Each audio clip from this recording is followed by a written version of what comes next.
Hezbollah ইসরায়েলের একটি অংশে উত্তর ইসরায়েলে বড় ধরনের রকেট হামলা চালাইছে।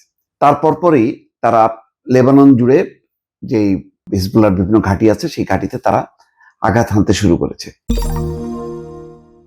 যুদ্ধ কিভাবে ছড়ায় গেছে দর্শক দেখেন।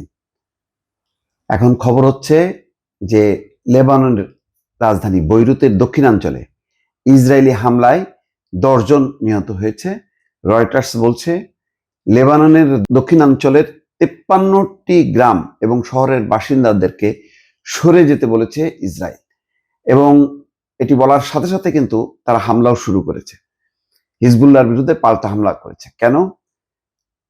এর কারণ হচ্ছে যে হিজবুল্লাহ ইসরায়েলের একটি অংশে উত্তর ইসরায়েলে বড় ধরনের রকেট হামলা চালাইছে। তারপর পরই তারা লেবানন জুড়ে যে হিজবুল্লাহর বিভিন্ন ঘাঁটি আছে সেই ঘাঁটিতে তারা আঘাত হানতে শুরু করেছে। ইসরায়েল বলেছে যে হিজবুল্লাহকে ইসরায়েল রাষ্ট্রের জন্য কোনো হুমকি তৈরি করার সুযোগ দেওয়া হবে না। এই হামলার কঠোর এবং শক্তিশালী জবাব দেওয়া হবে। আল জাজিরার প্রতিবেদনে বলা হচ্ছে হিজবুল্লাহর শক্ত ঘাঁটি হিসেবে পরিচিত বৈরুতের দক্ষিণ শহরতলিতে বেশ কয়েকটি শক্তিশালী বিস্ফোরণের শব্দ শোনা গেছে। ইসরায়েলি যুদ্ধবিমানগুলো ওই এলাকায় মুহুর্মুহু বোমা বর্ষণ করছে। এর আগে ইরানের সর্বোচ্চ নেতা আয়াতুল্লাহ আলী খামেনিকে হত্যার প্রতিশোধ নিতে ইসরায়েলের হাইফা শহরের একটি সামরিক ঘাঁটিতে হামলার দাবি করে হিজবুল্লাহ। বিশ্লেষকদের আশঙ্কা, ইসরায়েল এবং হিজবুল্লাহর এই সরাসরি সংঘাত মধ্যপ্রাচ্যের চলমান যুদ্ধ পরিস্থিতিকে আরো ভয়াবহ এবং বিস্তৃত করে তুলতে পারে। হুতি তারাও প্রস্তুতি দিচ্ছে হামলা করার। হিজবুল্লাহ হামলা করেছে এবং তার প্রতিক্রিয়ায় বৈরুতে হামলা করেছে, লেবাননে হামলা করেছে ইসরায়েল।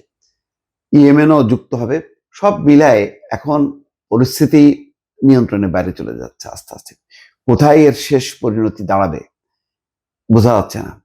হরমুজ প্রণালী বন্ধ হয়ে গেছে, হাজার হাজার তেলবাহী জাহাজ আটকে গেছে। ফলে আশঙ্কা করা হচ্ছে যে তেলের দাম বেড়ে যাবে। শেয়ার বাজারগুলোর ধস নেমেছে।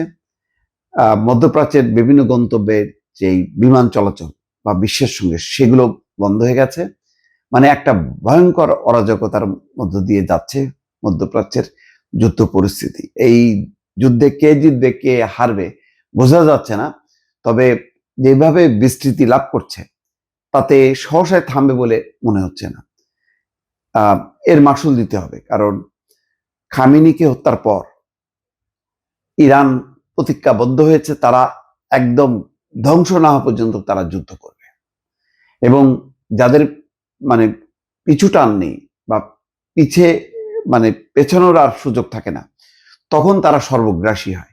এখন ইরান সর্বগ্রাসী হামলা চালাচ্ছে চতুর্দিকে, কোনো ফ্রন্টে বাদ রাখছে না। যেখানে মনে করছে হামলা চালানোর দরকার সেখানে হামলা চালাচ্ছে।